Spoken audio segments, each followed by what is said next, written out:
Long before she was demonized in medieval folklore, Lilith lurked in the margins of scripture, some might say hiding in plain sight depending on their translation. Though absent from most canonical biblical narratives, she emerges, briefly yet provocatively, in Isaiah 34:14, a passage describing the desolation of Edom, where wild beasts and night creatures gather. In some translations, she is named explicitly Lilith, the night demon. In others, she vanishes entirely, replaced by owls, screeching creatures, or ambiguous monsters of the night. Why does her presence flicker between versions?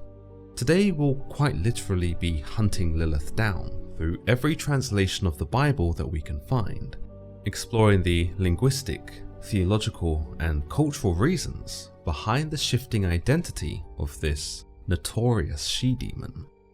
In the Amplified Bible, an English translation of the Bible, authors sought to expand on the original text by providing additional information and context which would help aid the reader in broadening their understanding. It deliberately used English equivalents in place of the original Hebrew in the attempt to make the overall text more relatable to the English-speaking reader. With that, we do get a somewhat unique reading of Isaiah 34:14, and a reading that puts Lilith in the spotlight, if only momentarily. The creatures of the desert will encounter jackals, and the hairy goat will call to its kind. Indeed, Lilith, night demon, will settle there and find herself a place of rest. As we can see, this translation of the Bible showcases Lilith quite vividly. It assumes the reader doesn't know who or what Lilith is. How could they if they are only reading the biblical text? So it supplies in brackets the words night demon, establishing Lilith as a nocturnal nemesis. As we'll see with other translations, the purpose of the passage is to exemplify the ruin and desolation here at Edom, a place that becomes so forsaken by God that only the worst things can reside here, specifically the worst supernatural kinds of things. Considering Lilith is mentioned as finding herself a place to rest in this land, it speaks to how terrible of a creature that she was. For only a being of considerable depravity and waywardness could ever conceive the ruins of Edom as being a restful home. The downside of this passage, as is the case in other translations, is that it introduces us to Lilith and then essentially throws a sheet over her. We don't hear from Lilith again in any of the translations, nor does she play any kind of role in the subsequent scriptural narratives. This allows some commentators to argue that the use of Lilith in these translations should not be taken literally, but rather as a dramatic effect used by the author to convey just how bad it was here at the ruins of Edom, that night demons gathered here. Indeed, borrowing a creature like Lilith, whose origins are found in Jewish traditions and stem even further back into Babylonian times, has two effects. It creates a visual mood board for the reader to comprehend the godlessness that now plagued the land, but it also piques the curiosity, for better or worse, opening the rabbit hole of Jewish mysticism that some might say is counterintuitive for the reader to entertain. Interestingly, in the classical edition of the Amplified Bible, we don't see Lilith mentioned at all. Instead, the text conveys the desolation of Edom perfectly well without her, saying, "And the wild beasts of the desert will meet here with howling creatures, wolves and hyenas, and the shaggy wild goat will call to his fellow. The night monster will settle there and find a place of rest." Demons are not explicitly mentioned at all in this passage, but instead are swapped with the more traditional wild beasts. Wolves, hyenas, goats, things of a more corporeal nature, and certainly not belonging to the supernatural. A more realistic image of the ruins are portrayed here, although we are told that the night monster will settle here. As we've seen, the modern Amplified Bible designates this monster as Lilith, but the classical version leaves this far more open-ended. Lilith isn't mentioned at all, and it might be said that including an ambiguous night monster in this passage was more than enough for a classical audience to visualize something grotesque and terrifying. Therefore, the use of Lilith certainly seems to become a more stylistic choice by the authors and translators, something inserted to intensify the shock and horror of how bad Edom had actually become after God had abandoned it, and to trigger the reader into taking it more seriously. In the Common English Bible, yet another translation into English designed specifically for English speakers with accessibility and readability in mind, we see Lilith slipped into the passage almost casually.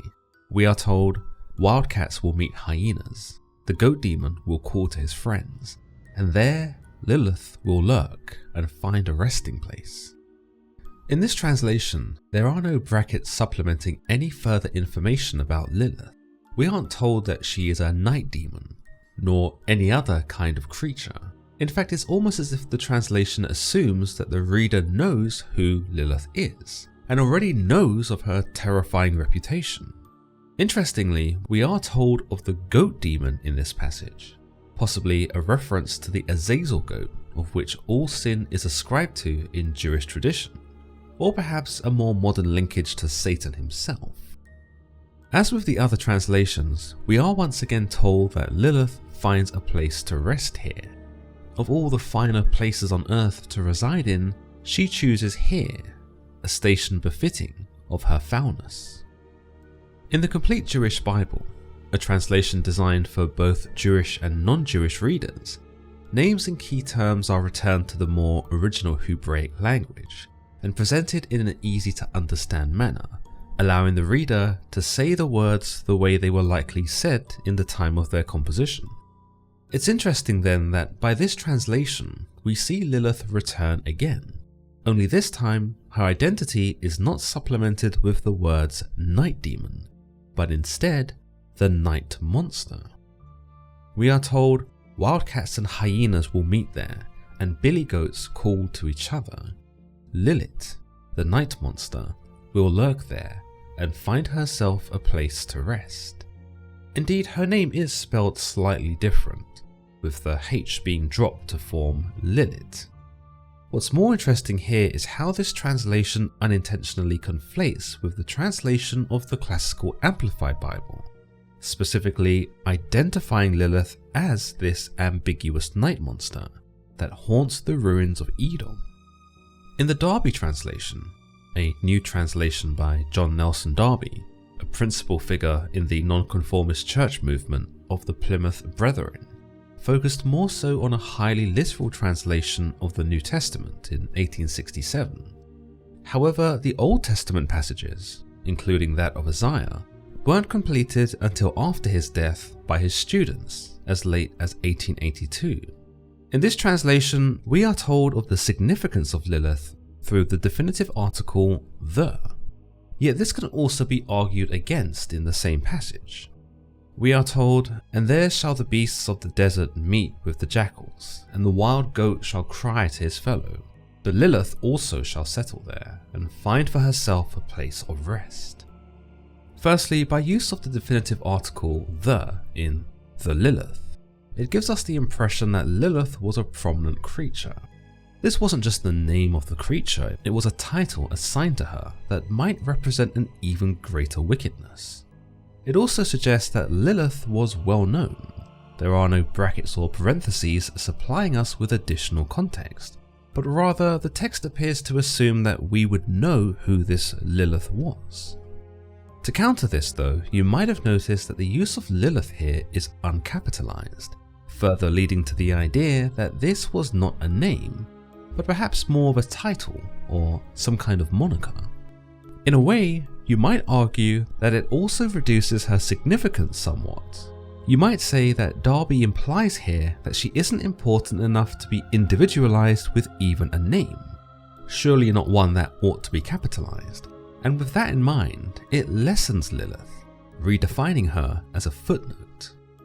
The adverb also, as in Lilith also shall settle there, furthermore gives the impression that Lilith was an afterthought. Indeed, it reads as if Darby kind of forgot that she was even meant to be in this section, and sort of just added, oh yeah, Lilith was also there. In the Douay-Rheims Bible, a translation from the Latin Vulgate into English by members of the English College in Douay, France, we are told not of Lilith specifically, but rather a creature one might expect to find in Greek mythology. We are told, "And demons and monsters shall meet, and the hairy ones shall cry out one to another. There hath the Lamia lain down and found rest for herself." We know from ancient Greek tales that Lamia was a figure often depicted as a beautiful woman, but also one who was something of an evil temptress, who was known to lead men astray and then devour them. She was also believed to be depicted as a child-eating monster, a characteristic she also shares with Lilith in the Babylonian legends, where Lilith, sometimes conflated with the demoness Lamashtu, was believed to hunt both infant children and those who were still in the womb. Much like Lilith, this Lamia could also be considered as a night spirit, or at least a creature who lurked in the darkness, waiting to strike against the vulnerable. Indeed, it's true to say that there are many similarities between Lilith and Lamia, and it's entirely possible that the former inspired the creation of the latter. Nonetheless, it's an interesting choice of monster to slot into this translation. Sure, Lamia sounds like the sort of creature that would fit right in amongst the ruins of Edom, but it sounds like it would be better suited towards a Greek audience, perhaps something we'd expect to find in the Septuagint. In the International Standard Version of the Bible, we are shown something unique and perhaps slightly more terrifying than the previous translations have to offer: the idea of multiple Liliths. We are told, "And the desert creatures will meet with hyenas, and goat demons will call out to each other. There also Liliths will settle and find for themselves a resting place." The pluralization of Lilith here gives us the notion that this was not one single entity, but rather many of the same type of creature who had come together in the ruins of Edom. Such a concept existed in Babylonian superstition, where it was believed the demoness Lamashtu would employ her spirits, the Lilitu and the Lilu, notice how these sound quite similar to Lilith, and use them to bring ill will against pregnant women and young children. These spirits, who were immeasurable in number, were also known to spread diseases, seduce men in their sleep, and cause general terror upon the household. These creatures, it was believed, originated and roamed in the desert, so there was certain caution to heed when one was travelling through such a region, not just against the landscape and the elements themselves, but indeed of these supernatural assailants. With that in mind, it makes sense why the translators of the International Standard Version used these creatures, seemingly rebranding them as Liliths in an effort to illustrate how forlorn a place like Edom had now become. It might also be of interest that in the footnotes of this translation, the Liliths in this context are explained as being desert demons of the night. In the Lexham English Bible, we are given another look at Lilith, with the authors seemingly suggesting that whilst they cannot be sure if Lilith was there, it's likely that a creature like her would be found there. We can determine this by the use of the adverb surely, which gives us the impression that the authors were pretty certain that this was the original intention of the text. Surely there Lilith shall repose, we are told, which kind of makes me think that they were aware of the differing opinions surrounding the passage, and were throwing their lot in with those who advocated for Lilith.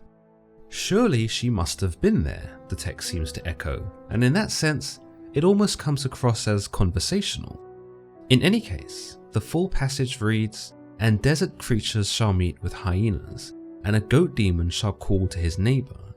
Surely there Lilith shall repose, and she shall find herself a resting place for herself."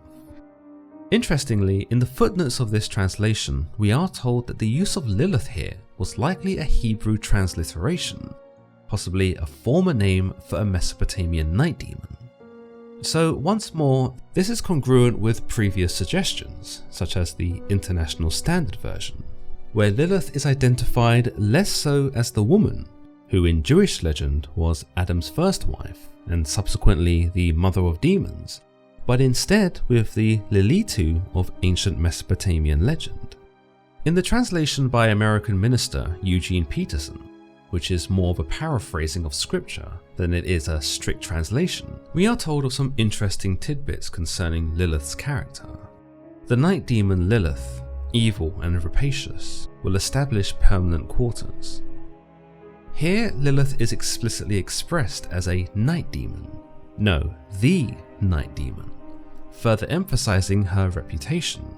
She, as if it needed saying, is evil and rapacious, leaving little to no room for speculation regarding her character. It is here in the ruins of Edom that she establishes not only a resting place, but her new permanent residence, perhaps the only place in the world grim and dark enough to suit her. Whilst it provides a near enough accurate representation of the biblical events, some readers have criticized Peterson's Message translation, saying that it has too much in the way of interpretive bias to qualify as a legitimate translation. With that in mind, it's plausible that some would dismiss his passage of Isaiah as over-embellishment, or accuse him of shoehorning in this evil and rapacious Lilith simply because her name or title is used in other translations. In the revised edition of the New American Bible, we are told of a similar version to the Lexham English Bible, where it is said, "There shall the Lilith repose, and find for herself a place to rest." As we can see, the verb repose makes a return, allowing us to gather that Lilith truly did find these ruins in Edom to be a more than satisfactory place to reside in. Another commonality is that the revised edition of the New American Bible doesn't capitalize Lilith's name, much like the Darby Translation, giving us the impression, once again, that this was less a name and more of a title. Perhaps it's also a way in which to dehumanize the character, she who, according to Jewish legend, was once the first woman who willingly transitioned into a demon.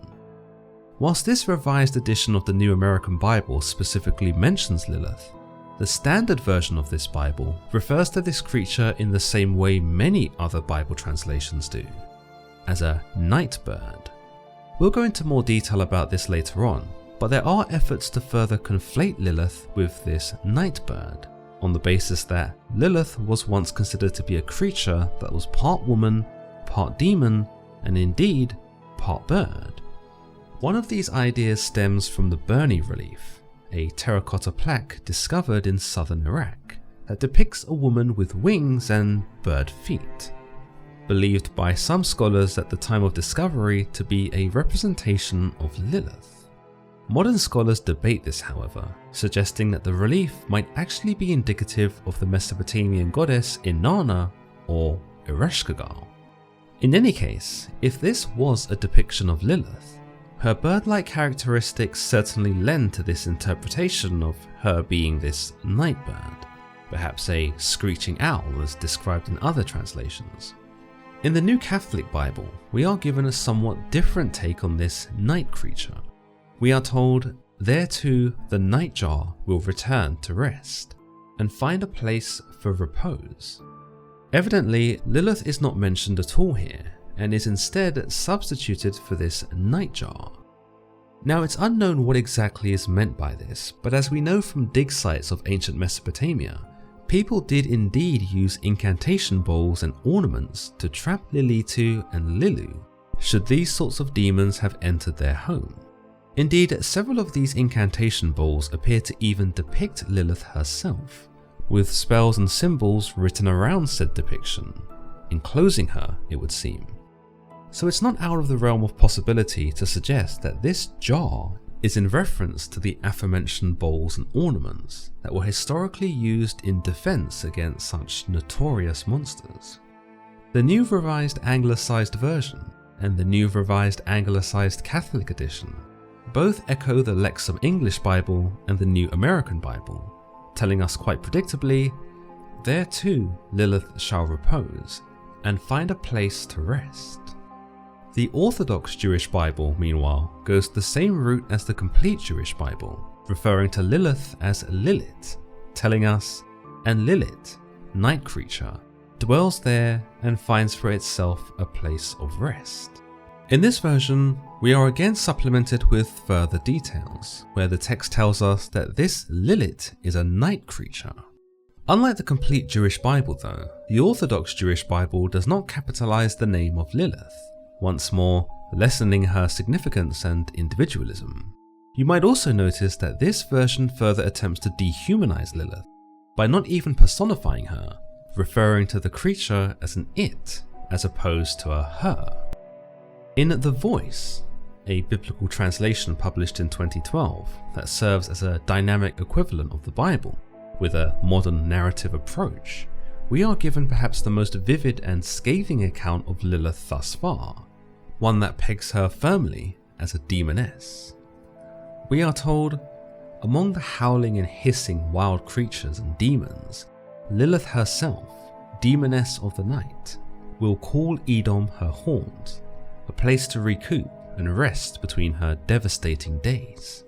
This is probably one of the only biblical translations that uses the word demoness to describe Lilith, despite being known as the mother of demons in greater Jewish folklore. In a way, it's almost as if the original authors and translators were too coy to make this connection, and perhaps didn't want to promote such a character in a passage that wasn't meant to be dedicated to her. Demoness of the night also comes with its own set of connotations. Suddenly, this Lilith is symbolic of some dark and wicked power, something that, to be honest, is only intensified because of how reticent the original authors are, by never mentioning her again. Much is the case with other translations, Edom becomes her home, the only place dank and dismal enough for her to willingly reside in. Meanwhile, in the Wycliffe Bible, we find ourselves confronted by the same creature in the Douay-Rheims Bible, Lamia. What's compelling about the Wycliffe Bible is that it was the first complete English translation from Latin, making it widely available for the first time to an audience beyond the clergy. In this translation by English philosopher John Wycliffe, we are told, Lamia shall lie there, and find rest there to herself, and fiends and wonderful beasts, like men in the higher part, and like donkeys in the lower part, and hairy all over, shall meet, and one shall cry to the other. The Lamia shall lie down there, and shall find rest there for herself. It's interesting that with the opportunity to introduce English speakers to the Bible for the first time, back in the 14th century, Wycliffe chose not to introduce us to Lilith, nor a night bird or a screeching owl, but to the Greek Lamia. For every translation I haven't mentioned, specifically the more well-known New International and King James versions, you'll find that the overwhelming majority refer to this creature at Edom as either a night monster, a night bird, or a screeching owl. The New International Version doesn't entertain the concept of Lilith at all, but rather omits her and refers to the more ambiguous night creatures exclusively, giving us the idea that these were some kind of malevolent creatures that were nocturnal in nature. The King James Version, amongst others, refer to the creature as a screeching owl, which independently might not give us the same reservation as, say, the demoness found in the Voice translation. However, as you'll remember, we have seen how various translations have attempted to connect Lilith to the night bird, giving her associated characteristics to that of a bird. And because an owl is pretty much a nocturnal bird, the screeching owl can be seen as code for Lilith by some readers. What's more, the verb screeching allows for the connotations of a woman wailing. Screeching isn't the sort of sound we'd normally associate with an owl, but rather hooting. So while some readers might consider it a stretch, there are those who use this as justification that the screech owl was in fact Lilith. One of the more unique translations when it comes to Isaiah 34:14 is that of the original Revised Standard Version, where we see this creature described not as Lilith or Lamia, but as a night hag.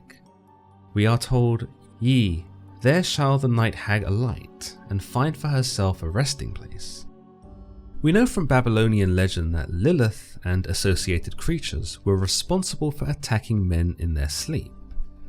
Lilith and her cronies were believed to infiltrate dreams and could effectively entice men into sexual activity, or worse, take them by force. This would become the initial basis to explain away nocturnal emissions, or wet dreams, but by medieval times, it had become the role of the succubus, yet another creature closely associated with Lilith, who would descend upon men with the sole purpose of stealing their seed and using it to birth her own children, those who would be half human and half demonic. These sorts of accounts of men being attacked in their sleep or sexually assaulted by demons became fairly common, not just across Mesopotamia, but in cultures throughout the world. By modern times, such experiences were explained away by sleep paralysis, where the victim is certain that they're awake, but are paralyzed and unable to move. In this state, the victim is believed to experience wild, almost hallucinatory phenomena, where they are haunted by various creatures and monsters. What's particularly interesting about these cases is that the night hag, usually an old, ugly woman, is reported as entering the room and either sitting on top of the victim or attempting to strangle them. While science does its best to explain away this phenomena as an overactive imagination or a dream state, it is interesting that people as far back as the Babylonians were seeing this same night hag, even if it was just a case of sleep paralysis. Could this night hag mentioned here in the Revised Standard Version be a shoo-in for Lilith, who, having gained certain notoriety in the dream she had plagued, had earned her place in the Bible as a legitimate threat? Those who suffer from sleep paralysis might sympathize with such a hypothesis.